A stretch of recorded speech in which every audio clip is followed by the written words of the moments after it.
Hi everyone, Dr. Beth here with another episode of The More You Know Balance Training. So this week we're actually going to talk about what causes a fall to happen. And it's interesting because it's not one single thing. It's typically the combination of three different things. So when we're looking at what happened that caused a fall, we're looking at what task were you doing? So what activity were you participating in?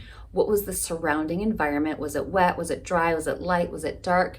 And how in shape is the individual? So for example, I am 45 years old, relatively healthy. I can walk outside on a dry environment and it's relatively safe because the activity is kind of safe walking, the environment is nice and dry, and I'm a healthy individual.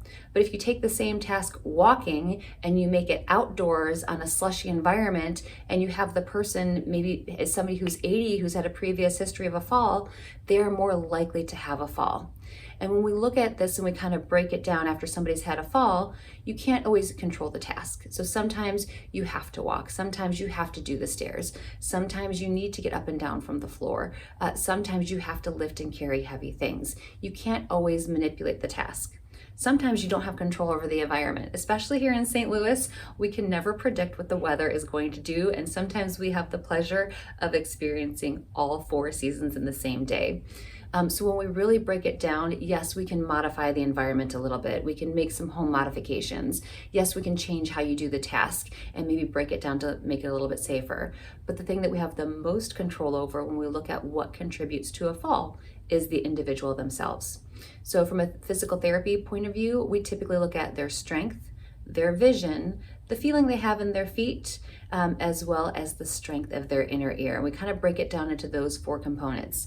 Some people can be strong as an ox, but still have problems with falling because those other four systems aren't quite where they need to be. Other people typically have a combination of some weakness, some changes in their vision, some changes in the feeling of the feet or the flexibility and strength of those ankles, and really the inner ear, which is kind of our sense of equilibrium.